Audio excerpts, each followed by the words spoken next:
And when I look at that, I've come to find out that all of us got a butt. Yeah. Well, let's look at what the scripture says. All right. Now, Naaman was a great man.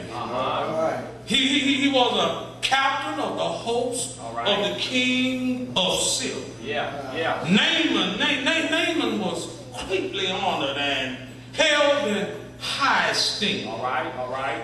He was held in high esteem by all of his colleagues, and he was the object of most adoration and praise by the public. When there was a parade and as Naaman would pass by, the people would salute him as most honorable. And all the little children, especially the boy children who were playing in the streets of Damascus, when they would see Naaman pass by, they had dreams of being like Captain Naaman. All right.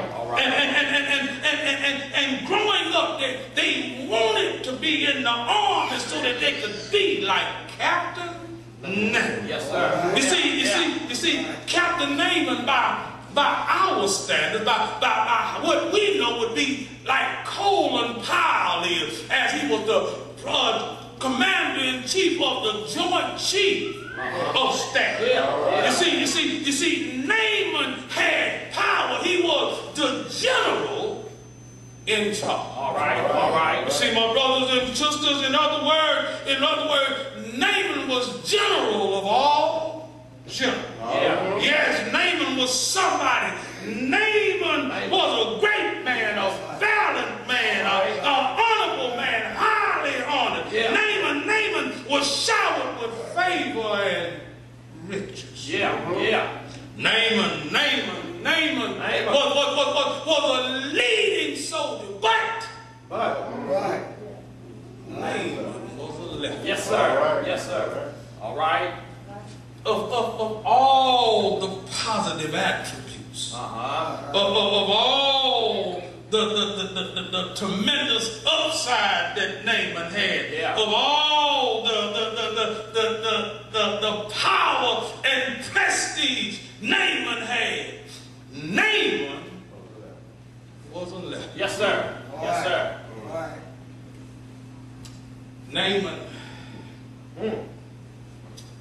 Naaman, all right. Naaman had a dreaded disease. Naaman's disease was so feared, Naaman's disease was so dreaded that nobody wanted leprosy. Leprosy was such a bad disease that nobody wanted it. You see, leprosy was a disorder of the skin. You see, of all the positive attributes that Naaman had, he had a curse on him. Come on, preacher. All right. He had a disease on him that wouldn't allow him to enter into public places. Yes, sir. Naaman couldn't even go to church and worship the Lord in service. That's right.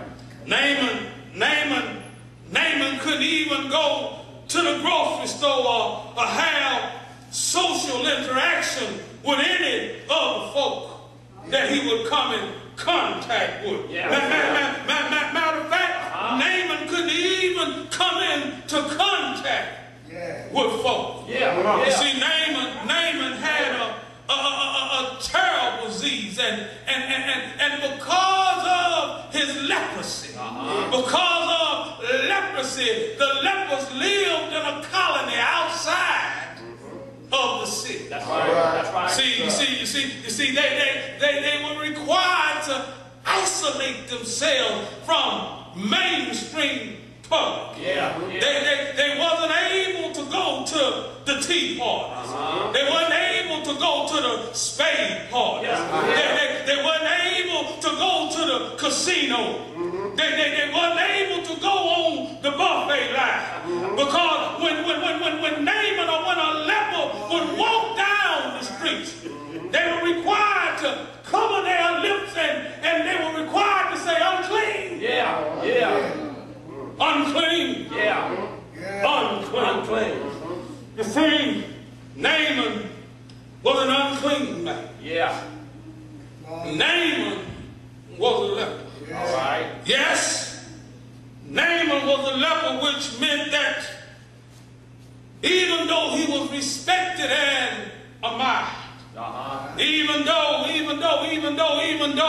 he had the prestige, Naaman couldn't hold his wife. All right. Naaman couldn't even be around his children. That's right.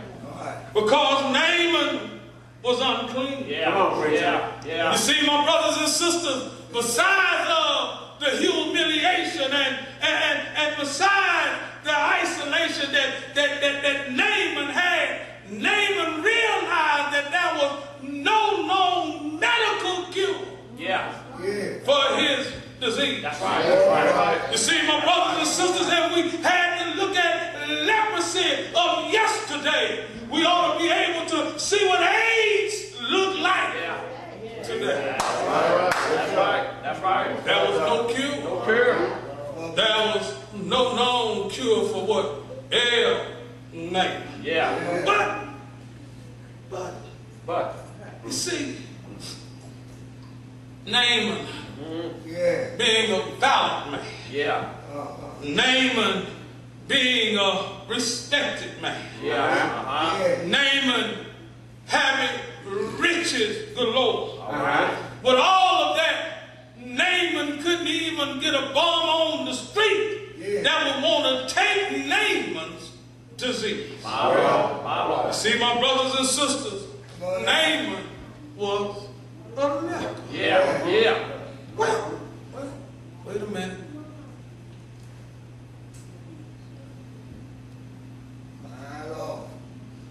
I think when I started this, I gave you the subject of Naaman's book. That's right. That's right. And